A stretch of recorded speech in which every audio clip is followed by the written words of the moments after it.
Hoje nós temos um visitante internacional, então eu falei que hoje é um culto internacional hoje aqui, na sede mundial da Igreja Batista 21, que é aqui mesmo. Ai, gente, que especial. Eu quero te convidar já para a nossa leitura do texto bíblico.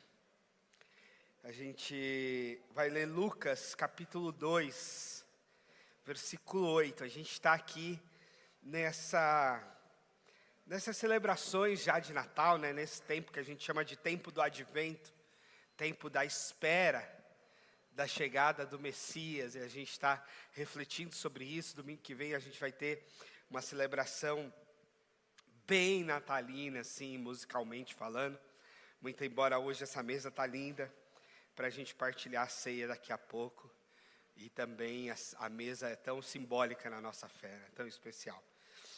Essa semana, quem me ouve sempre, né, sabe o quanto, embora haja um certo planejamento das mensagens, um certo planejamento, não um super planejamento, não, um certo planejamento, cada semana é uma angústia nova, porque cada semana, né, eu fico, Deus, o que o Senhor tem para dizer para esse teu povo? O que o Senhor quer que eu fale? E essa semana, para mim, teve um tema. E o tema foi a infância.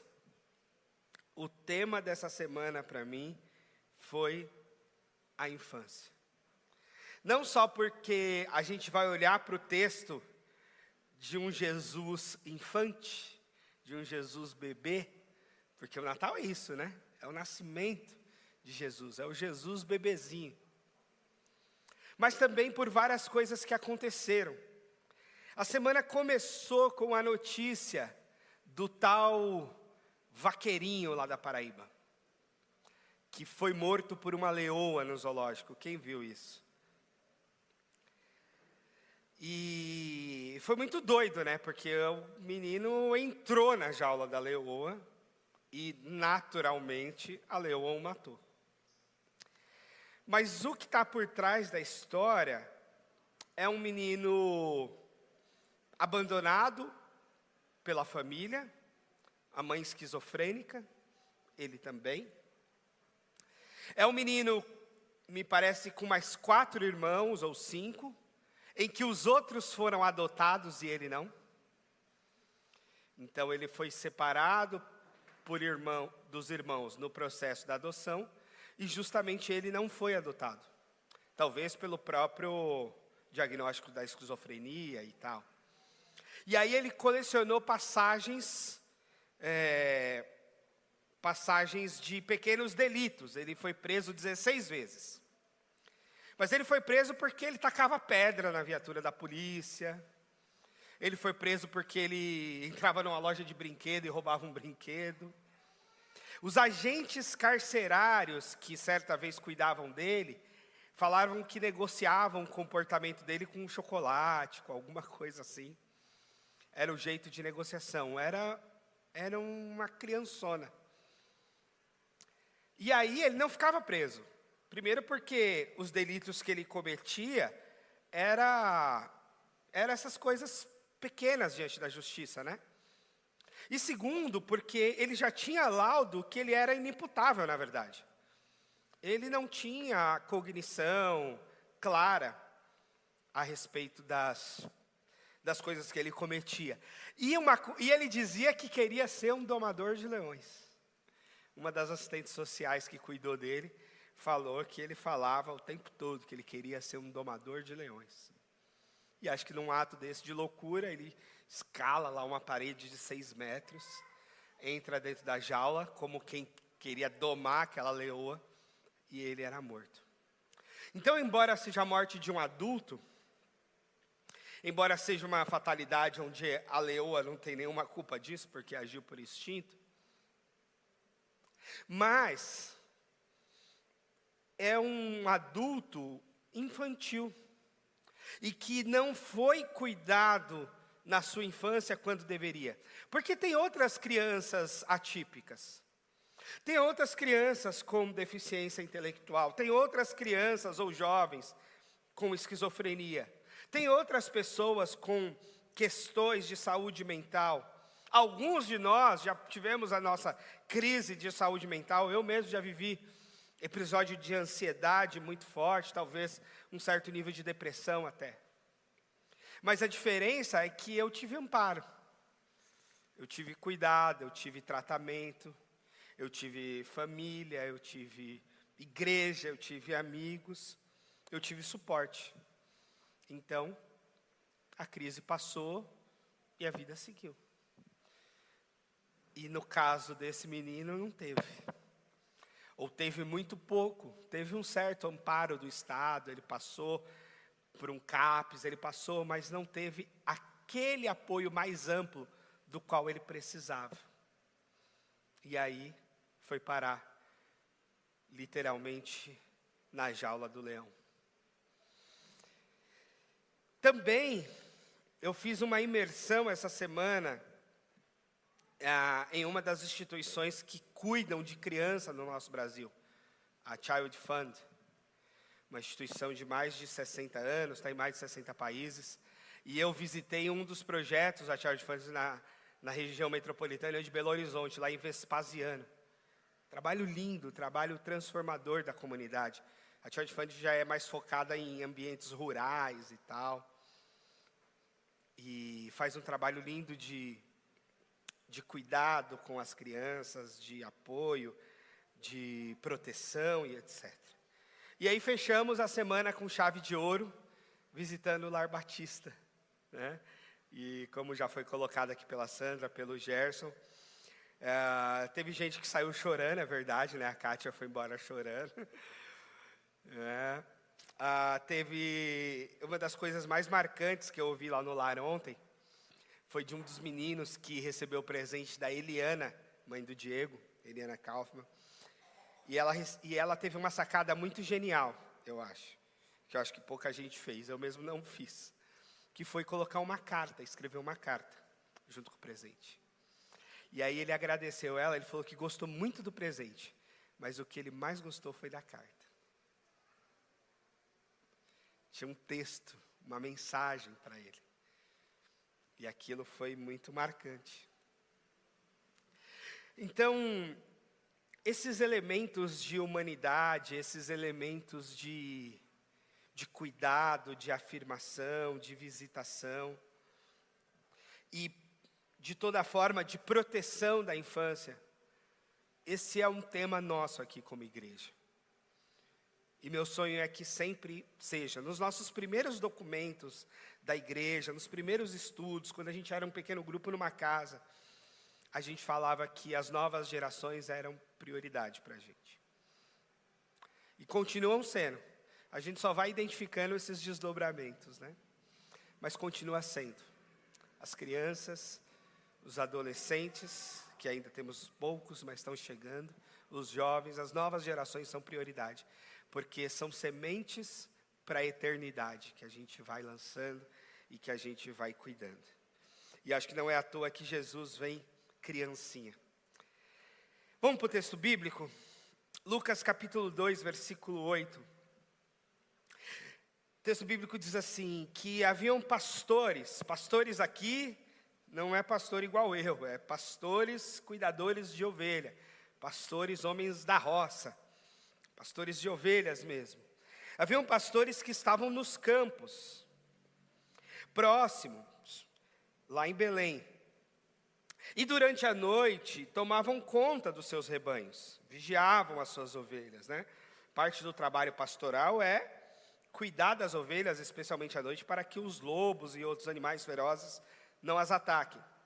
E aconteceu que um anjo do Senhor apareceu-lhes, e a glória do Senhor resplandeceu ao redor deles, e eles ficaram aterrorizados.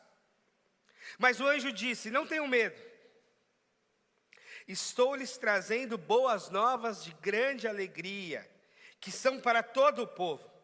Hoje, na cidade de Davi, lhes nasceu o Salvador, que é Cristo, o Senhor.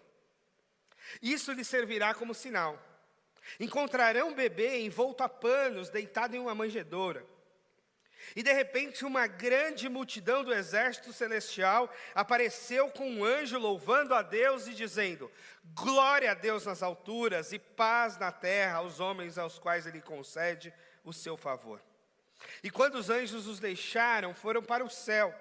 Os pastores disseram uns aos outros: vamos a Belém e vejamos o que aconteceu, que o Senhor nos deu a conhecer. E então correram para lá, encontraram Maria e José e o bebê deitado em uma manjedoura. Depois de o verem, contaram a todos que lhes fora dito a respeito daquele menino. E todos os que ouviram que os pastores diziam ficaram admirados. Maria, porém, guardava todas as coisas e sobre elas refletia em seu coração. Os pastores voltaram glorificando a Deus, louvando a Deus por tudo que tinham visto e ouvido e como lhes fora dito. Deus, nós confiamos no Senhor, nós cremos na Tua palavra e nós temos o Espírito Santo de Deus. Portanto, pedimos, fala conosco, Senhor, mais uma vez, em nome de Jesus. Amém. Meus irmãos, o Deus que visita e nos envia a visitar. O Natal é isso. O Natal é Deus nos visitando. É Deus vindo ao mundo, é Deus nascendo no mundo. É Deus nascendo bebezinho lá na pequena cidade de Belém. E não só Ele vem até nós, como Ele faz uma convocação para que a gente vá aos outros. Esse é o movimento. O nascimento de Jesus inaugura uma espiritualidade que se move em direção ao outro. Os pastores foram os primeiros a visitar o Salvador. E agora os discípulos devem visitar as vidas mais vulneráveis como expressão do próprio Evangelho. Então, se Deus veio até nós, agora nós vamos até os outros. Esse é um movimento do Evangelho. O movimento do Evangelho não é nós que vamos em direção a Deus.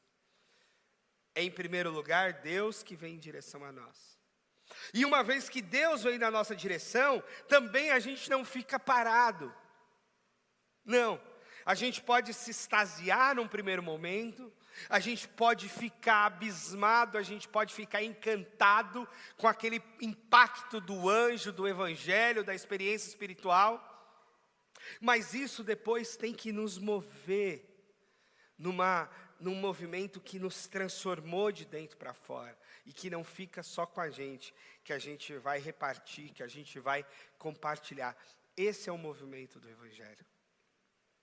Não é receber a salvação de Deus, não é receber o Espírito Santo de Deus e ficar parado e dizer: bom, agora eu estou salvo, agora meu passaporte está carimbado, vou direto ao céu, acabou. Não tem mais nada para eu fazer. Não. Se você encontrou com Jesus, ou na verdade, se Jesus encontrou com você, e você vai iniciar uma jornada, que vai culminar lá no céu, que vai culminar lá na glória, mas que tem muitos passos aqui e agora. E aí esse Deus que nos visitou, nos levou a visitar ontem o Lar Batista de Crianças. A gente viu os rostos, a gente ouviu as histórias, as fragilidades, a esperança. O Natal deixou de ser abstrato para nós e se tornou concreto, encarnado, relacional. É isso que a gente foi fazer lá, a gente foi celebrar um Natal. A gente foi abençoar aquelas crianças, mas a gente foi ser abençoado por elas também. A gente também foi abraçar, mas a gente recebeu o abraço. A gente foi dar o carinho, mas a gente também recebeu o carinho, o afeto. E provavelmente aquelas crianças que não puderam claramente dar carinho, talvez é porque nunca receberam. E a gente precisa insistir nesse afeto e nesse carinho. Sem correr o risco de perder os nossos por lá, né, Gerson? O Estevão falou que queria ter ficado lá na casa, porque ele queria brincar mais, e porque as crianças de lá ganharam um robô. Robô que ele já tinha ganhado aqui.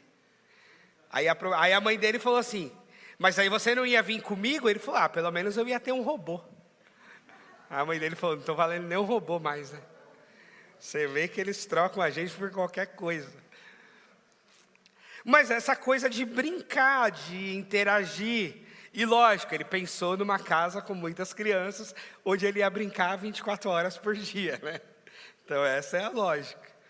Muito embora ele brincou com os amigos dele, né? Com o Gustavo, com o Pedro, com o João. Mas essa coisa de estar junto, dessa visitação, desse vir na direção, é muito, muito especial, muito, muito abençoador. E são passos, irmãos, e são coisas que a presença é marcante. Eu sou muito grato pelas pessoas que mandaram um presente. Eu sou muito grato pelas pessoas que deram alguma oferta. Aliás, os lanches, né, foi uma oferta do Natal do ano passado, aqui na igreja. Mas nada como estar lá. Porque quando você dá o presente, você abençoa a criança lá. Tenho certeza que sim. Mas se você vai, você é abençoado. É diferente. É muito diferente. A história dos pastores aqui marca um movimento dos pastores que foram ver Jesus, e os pastores eram muito pobres. Então perceba que eles não levaram nada para Jesus. Lembra da visita dos 3 reis magos? Foi uma visita com presentes, né? Provavelmente eram ricos, ouro, incenso, mirra. Os pastores não levaram nada, eram só eles. Eram só eles. Então, antes dos presentes, da música, da manjedoura iluminada, dos cartões de Natal, o Natal é visita. Deus visitando o mundo, a gente visitando as crianças. É assim. Pense aí nesses pastores. Gente à margem, gente desprezada socialmente, gente pobre. Ovelha não é cheirosinha, ovelha é um bicho meio fedido. E os pastores que vivem no meio delas, também. Então, os pastores não tinham nada para dar de presente. Mas eles recebem essa visitação do anjo, como que pessoas à margem da sociedade, vivendo essa experiência espiritual. E aí, diante da vida dura que eles têm, rotina noturna para cuidar das ovelhas, não tinham convites para festas religiosas, nem para nada, porque eles eram pobres, porque eles fediam ovelhas, porque eles tinham que trabalhar dia e noite. Deus escolhe exatamente essas pessoas para se revelar e para anunciar. Deus inaugura o Natal e começa por aqueles mais esquecidos. E eles vão visitar Jesus. Eles vão visitar Jesus com presentes, com as mãos cheias? Não, eles vão visitar Jesus sem nada. Mas eles vão. Mas eles vão lá adorar. Eles vão lá. Tem os pastores que gostam de extorquir as pessoas, falam que você não pode visitar Jesus sem nada, né? Você sempre tem que trazer uma oferta. Mas esses aqui foram sem oferta. Eles foram eles. E eu penso que antes da gente dar a oferta, a gente tem que dar a gente mesmo. A oferta é uma bênção. O dízimo, a contribuição, a generosidade, sempre existiu.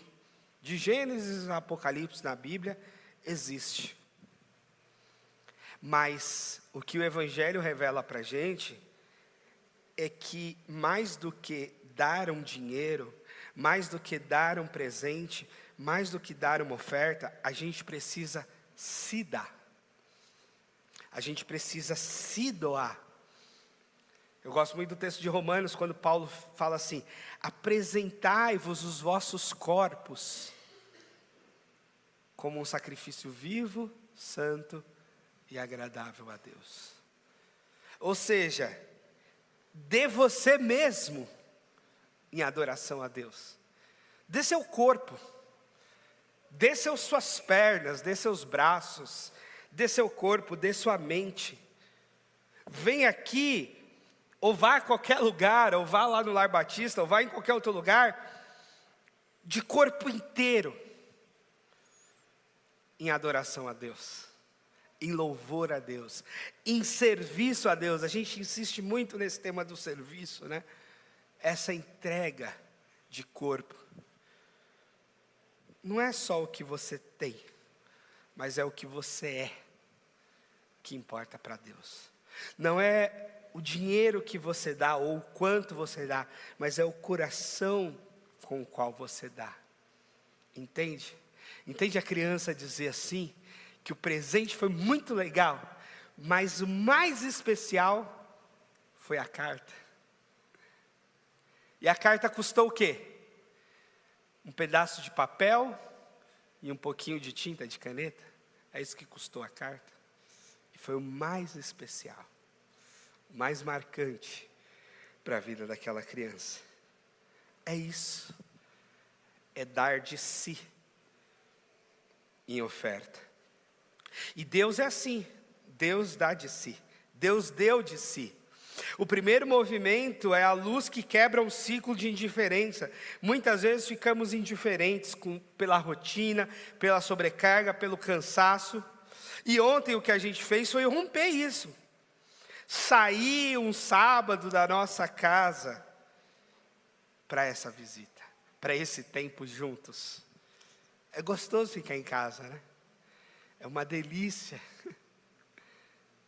É um conforto. É um sossego.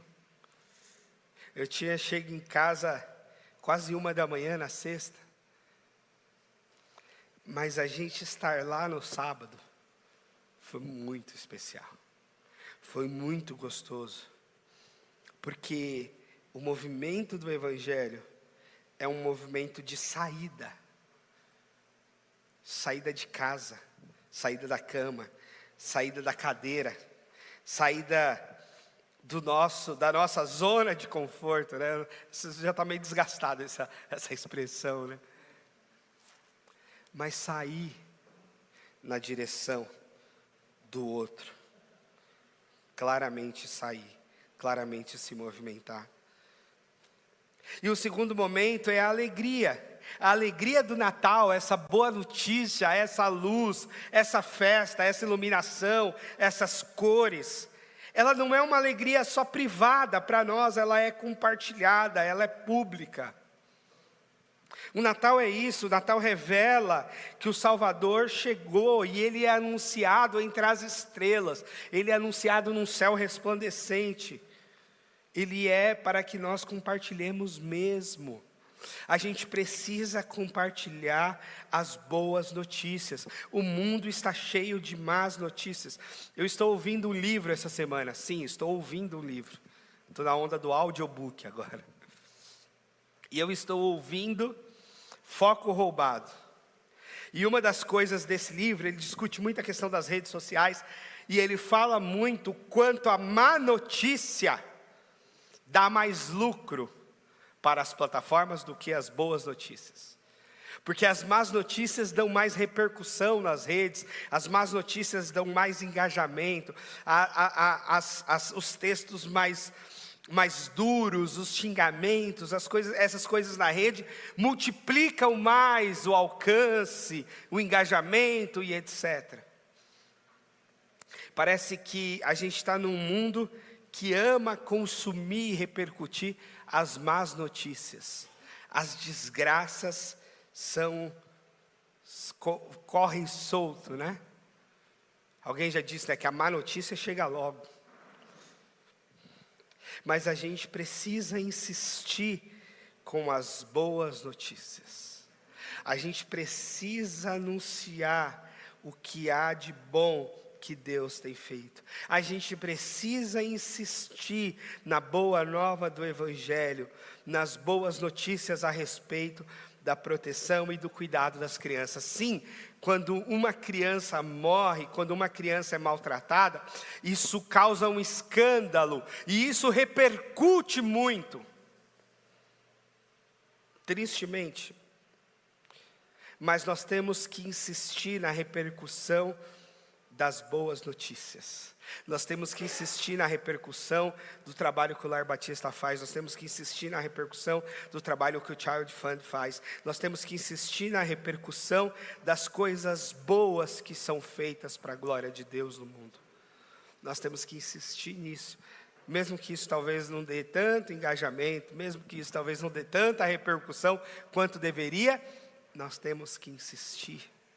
Essa é a nossa missão, é jogar a luz do Evangelho nessas coisas, nesse movimento. O terceiro movimento, veja, um movimento que Deus vem, um movimento de alegria compartilhada, e o terceiro movimento é um movimento que vai até Belém. Os pastores não ficam no campo, eles se levantam e vão até Belém.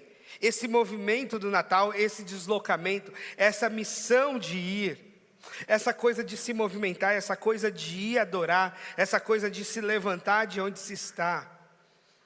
Como é precioso esse movimento, que os pastores vão lá adorar Jesus. Aqueles reis magos que vieram de longe adorar Jesus.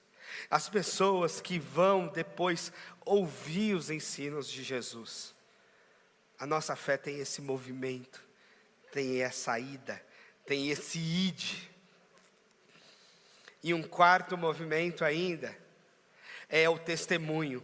Após verem Jesus, eles saem a testemunhar. Eles saem para espalhar boas notícias. Eles saem para falar dessa admiração. Nos versículos 17 e 18. Vamos lá para o texto de novo? Olha só, versículo 17 e 18. Depois de verem, eles contaram a todos o que lhes fora dito a respeito daquele menino. E todos os que ouviram ficaram admirados, eles saíram contando. A Maria está guardando tudo no seu coração, mas os pastores voltam glorificando e louvando a Deus, para dizer tudo o que tinham visto e ouvido a respeito do Messias. Eles vivem essa experiência e eles saem a partilhar essa experiência. Olha, esse não é o mandato do Evangelho? Receber de Deus e compartilhar o que recebemos, ter transformado o coração e compartilhar essa transformação, dizer a respeito dessa transformação. Eles saem testemunhando, eles saem espalhando a notícia, eles provocam a admiração diante daquilo que viram e ouviram, e esses níveis, há um nível interior de transformação, o nosso coração muda nesse encontro com Jesus. Há um nível relacional, eles compartilham com outras pessoas ao seu redor aquilo que eles viveram com Jesus, e há um nível social, a comunidade em redor é impactada pela presença de Jesus. Mesmo que os malvados vão se movimentar também, né? Herodes manda matar um monte de bebezinho. Sim, a gente sabe disso. Existe um reino de trevas, mas isso não deve nos encolher e nos amedrontar. A gente deve ir e anunciar a boa notícia de que sim, o Salvador nasceu. Sim, o Senhor está aqui. Sim, as crianças são importantes, devem ser prioridade, devem ser protegidas, devem ser cuidadas, devem ser amadas. Sim, foi bom ouvir de algumas crianças ontem. A gente estava num lugar que era meio ruim, e aqui é bom, aqui é legal. Sim, a gente agradece a Deus o testemunho público que o Lar Batista dá, porque cumpre bem a lei, cuida bem das crianças. Essa é uma bênção e a gente precisa repercutir. A gente precisa dizer, a gente precisa anunciar, a gente precisa publicizar isso e dizer que tudo isso vem calcado, alimentado, alicerçado na nossa fé.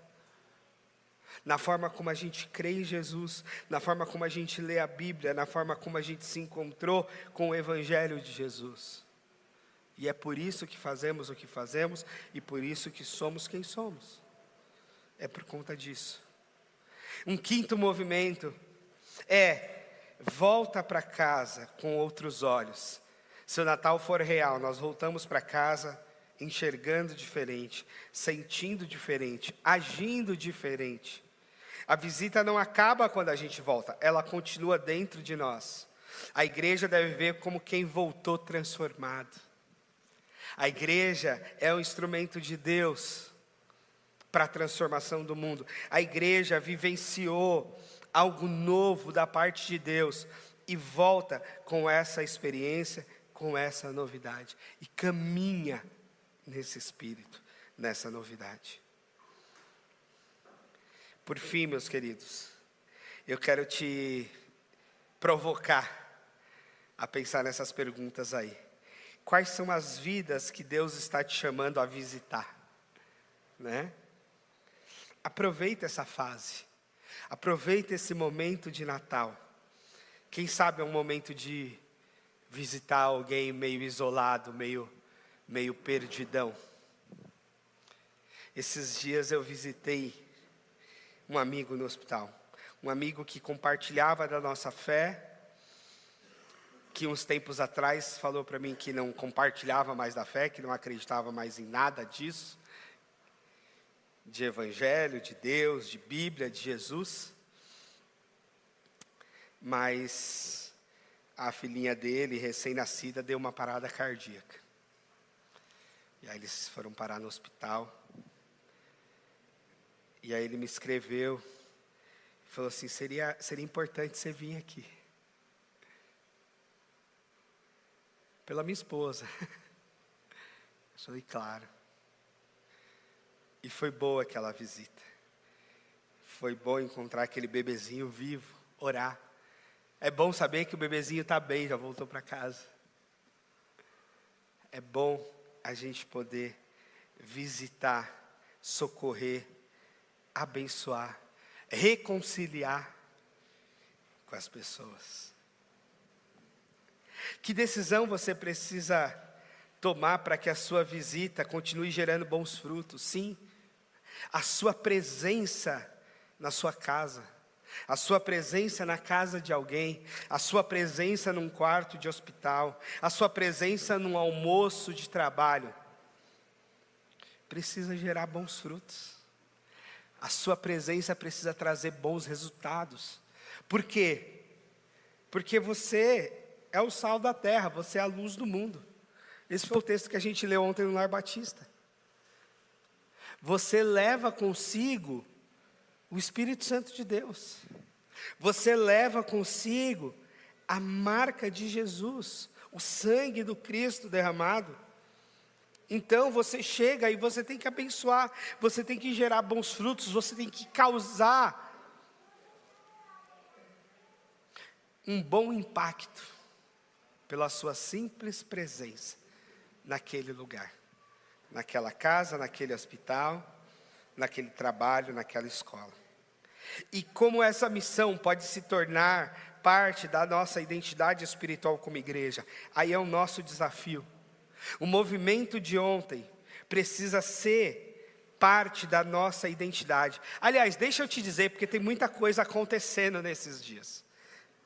Hoje, provavelmente, eu vou sair daqui para almoçar com a Associação Casa. A Associação Casa é uma instituição que tem a sua sede aqui na Cachoeirinha e que tem trabalhado com imigrantes venezuelanos, agora também bolivianos, e é uma entidade focada em abraçar imigrantes de diversas partes do mundo com necessidades diversas. É uma instituição social liderada por um pastor amigo, Tércio, e que é uma bênção no acolhimento. E lembra que a Bíblia falou? Acolham os estrangeiros como se vocês fossem. Pois é, hoje vai ter o Natal deles lá. Semana que vem tem um outro Natal, do Instituto Vidarte, uma ONG aqui da região que a gente tem apoiado pontualmente, que faz um trabalho lindo também, educacional, com crianças, com adolescentes, com mulheres, de empreendedorismo social e por aí vai. Esse engajamento missionário, missional da igreja, precisa ser cada vez parte da nossa identidade, do nosso movimento. Eu sempre sonhei e continuo sonhando, e acho que estamos realizando esse sonho como igreja, que é uma igreja que se junta para a adoração, mas que também se espalha para a missão. E vive esse duplo movimento. Se junta para a adoração. Eu amo ver a igreja cheia, uma adoração envolvente, um louvorzão. A igreja junta para a adoração. Mas amo também quando a igreja se espalha em missão. Quando a igreja sai no sábado, sai no domingo, sai na segunda, sai na terça, sai na quarta, sai na quinta, sai na sexta. Em missão. Esse é o movimento da igreja. Esse duplo movimento de se juntar para a adoração e se espalhar para a missão. Isso tem que ser parte da nossa identidade espiritual. Parte sua e parte minha. Por isso eu vou deixar aqui nessa tela e eu quero orar com você, dizendo: saia do seu lugar. Vai na direção de alguém. Vai. Vai na direção daquele familiar meio distante e desgarrado. Vai na direção de uma instituição que está com gente lá meio abandonada. Vai na direção daquela pessoa que mais precisa. Não se contente em trocar presentes. Trocar presentes é bom, né? Dar presente e receber outro. Mas considere dar presente para quem você sabe que não vai receber de volta. Porque Jesus fala, né? Se a gente dá o presente para alguém e recebe de volta, a gente já recebeu a nossa recompensa. Mas quando a gente dá e não recebe de volta, a gente tem uma recompensa melhor. A gente tem uma recompensa de Deus. Então considere nesse Natal dar presente para quem não vai poder te retribuir. Considere que você precisa gerar frutos onde você está. E considere se engajar com a gente como igreja. Se engajar aqui no domingo na adoração. Mas se engajar lá fora nos outros dias em missão. Nesse movimento duplo da igreja do Senhor. Amém? Pode ficar de pé. Obrigado, Senhor. Obrigado por nos visitar. O Senhor nos visitou. Natal é a tua chegada, a tua visita para nós. E nos leva a visitar outros, Senhor. Nos leva a abençoar outros. Nos leva a esse verdadeiro sentido do Natal nesse mundo. De forma a abençoarmos, a iluminarmos tantas outras pessoas no mundo. Nos use, Senhor, para a tua glória. Em nome de Jesus.